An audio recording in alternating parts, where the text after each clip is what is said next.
Round up பண்ணிட்டாங்க. போடுங்க sir. ஏத்துங்க வண்டியில ஏத்துங்க எல்லாரையும். விடாதீங்க எல்லாம் ஏத்துங்க வண்டியில ஏத்துங்க. வாடா பத்திரமா பாத்துக்க சொல்லி ஹோம் மினிஸ்டர் ஆர்டர் கொடுத்திருக்காரு. வரேன். எல்லாரையும் பிடிச்சு ஏத்துங்கயா.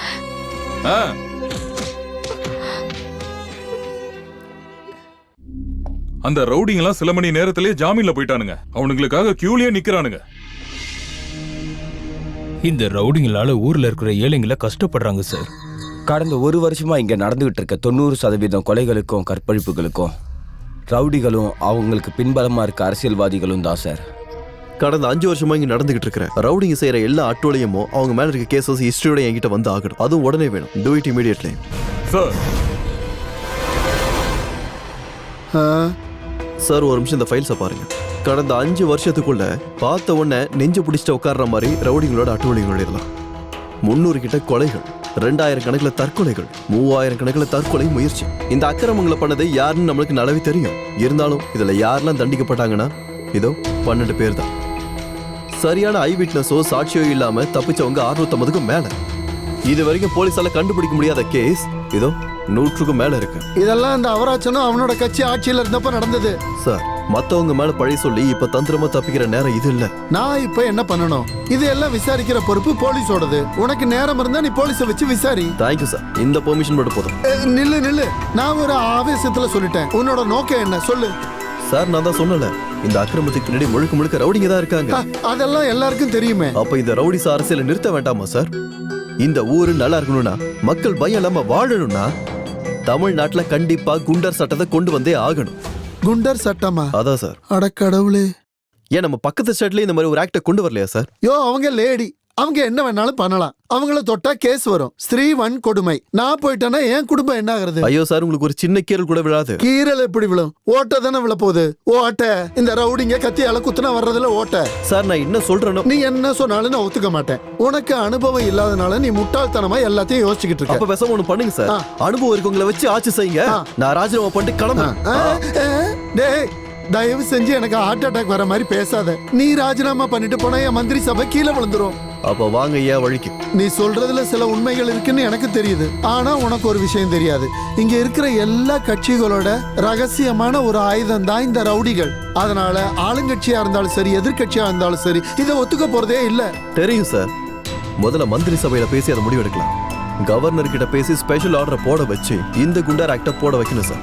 சார் அதுக்கப்புறம் 6 மாசம் கழிச்சு சட்டசபையில அதை பாஸ் பண்ண வச்சா போதும். அந்த 6 மாசம் போதும் தமிழ்நாட்டில் நடக்கிற ரவுடி சத்தை தூக்கி அடிக்கிறதுக்கு. இல்ல இந்த ரவுடிங்க எனக்கு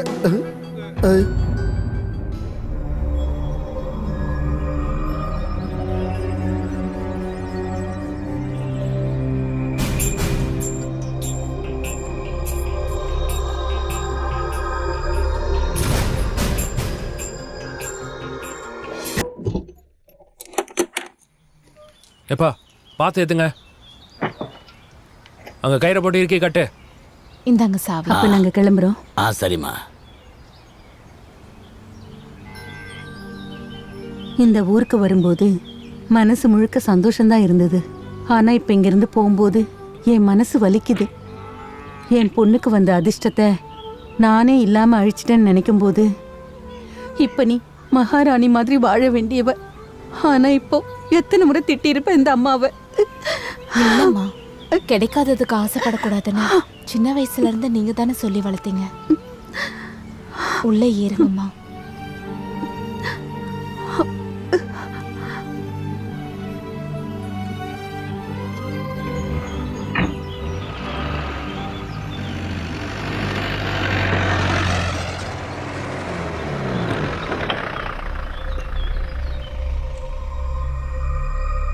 இருங்க, வண்டி எடுக்காதீங்க.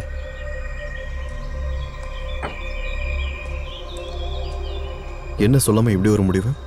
ஸ்கூல்ல டெம்பரவரி போஸ்டிங் தானே, அது முடிஞ்சிருச்சு. எங்களுக்கு நீங்க யாரு இருக்கா? நாங்க ஊருக்கே போறோம். நான் பழைய போஸ்ட பெர்மனன்ட் ஆக்கி தந்தாலும் வேண்டாம். இங்க வாழ எனக்கு பயமா இருக்கு. அங்க போய் 10 பசங்களுக்கு டியூஷன் எடுத்தாவது நாங்க பொழைச்சுக்கிறோம். நான் சொல்ல வந்தது அது இல்லை. அம்மா அன்னைக்கு நீங்க கேட்ட எல்லா கேள்விகளுக்கும் அன்னைக்கு என்னால பதில் சொல்ல முடியல. காரணம் எனக்கும் சொல்லிக்கிற மாதிரி வேலை எதுவும் இல்லைல்ல. ஆனா இப்போ எனக்கு ஒரு சின்ன வேலை கிடைச்சிருக்கு. இங்க நான் ஹோம் மினிஸ்டரா இருக்கேன். பெர்மனன்ட் வேலையா இல்லைனாலும் ஒரு 2 வருஷம் இருந்தா கூட எம்எல்ஏ பென்ஷன் கிடைக்கும். அப்புறம் உனக்கும் வேற வேலை கிடைச்சிருச்சுன்னு வையேன், ஒரு குடும்ப வாழ்றதுக்கு அதுவே போதுமே. ஏன் 2 பேரும் அமைதியா இருக்கீங்க? மந்திரியா மாறிட்டேன் தான், ஆனா என் ஆசையும் விருப்பமும் மாறல. அம்மா, இன்னும் ஒரு முறை கேட்கிறேன், தயவு செஞ்சு அவளை எனக்கு கல்யாணம் செஞ்சு கொடுத்துருங்களேன்.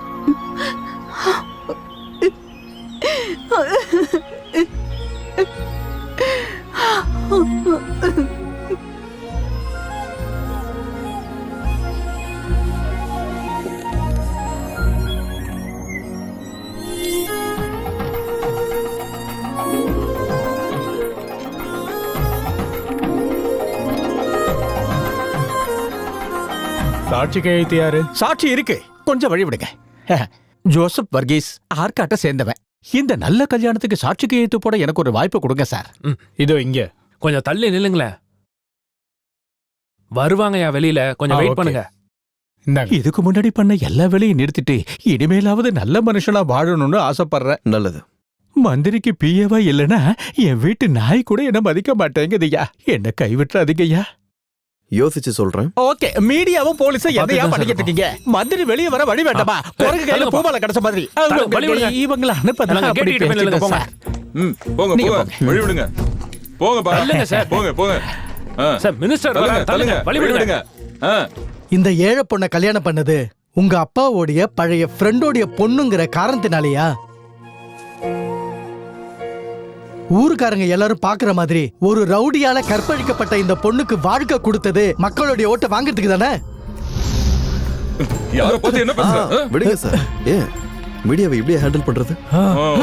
அந்த கேள்விக்கான பதில நானே சொல்றேன். மேல வாங்க அனந்தகுமார். என்கிட்டயே விளையாடுறியா? சார், உங்கள மாதிரி மீடியா ஆளுங்க என்ன வேணா எழுதலாம். தான் கூட பிறந்தவங்க பெட்ரூம் வரைக்கும் போய் பார்க்க. இன்சல்ட் பண்றீங்களா? அந்த சர்க்கிள் இன்ஸ்பெக்டர் விஜயன் சார் வெளியவே வச்சு உன் தவடாவை நவத்தி விட்டுருந்தாருன்னா நீங்க என்ன பேப்பர்ல எழுதுவீங்க? ஹோம் மினிஸ்டர் அதிகாரத்தை தப்பா பயன்படுத்துறாருன்னு. அது அவ்வளவு மரியாதையா இருக்காதுல்ல. ஆனா அதே சமயத்துல தன்னோட பொண்டாட்டி அவமரியாதையை பேசும்போது புருஷன் ரியாக்ட் பண்றதெல்லாம் எந்த தப்பும் இல்லைல்ல. ஐயா, நீங்க எதையும் பார்க்கல.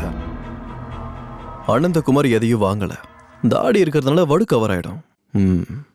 பொண்ணு மாப்பிள்ளை கல்யாணம் முடிஞ்ச கையோட இங்க வர்றாங்களா? நான் ஒன்னு சொல்ற கேளு. அவங்க இங்க வந்தா நாங்க 2 பேர் வெளியே போயிருவோம். அதுல எந்த ஒரு மாற்றமும் இல்ல. அம்மா, அவங்க வந்துட்டாங்க.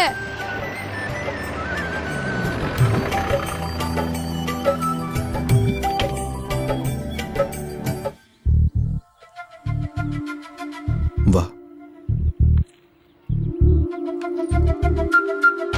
ஐஏஎஸ் ஐபிஎஸ் எல்லாம் வந்திருக்க இந்த வீட்டுக்கு இங்க வேலை செஞ்ச வேலைக்காரி பொண்ண கல்யாணம் பண்ணி வந்திருக்க, வெக்கமா இல்ல உனக்கு? இவ்ளோ கல்யாணம் பண்ணிட்டு மினிஸ்டர் ஹவுஸ்க்கு போக வேண்டியதானே? ஆமா, அதுக்காக தான் வந்திருக்கேன். உள்துறை அமைச்சரோட மனைவி அவரோட ஹவுஸ்ல தான் தங்கணும். அது இல்லாம மாமனார் மாமியார் வீட்டுல வெயிட்டோட இருக்கணும்னு நினைச்சுக்கிட்டு இருக்கியா நீ? இப்ப நான் இங்க வந்தது என்ன வரவேற்க வந்துகிட்டு இருக்க என் அம்மா கிட்ட ஆசீர்வாதம் வாங்க. வாமா, வலது கால் எடுத்து வச்சு சாமியை வேண்டிக்கிட்டு உள்ளவா. படியில கால வைக்காத நீ.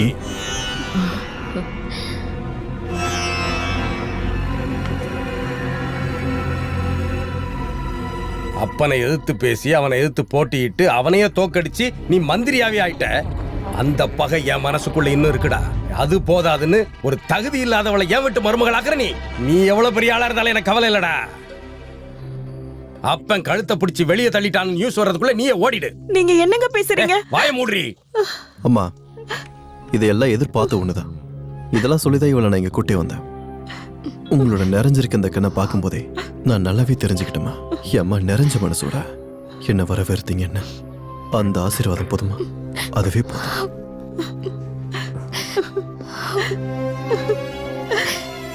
வா.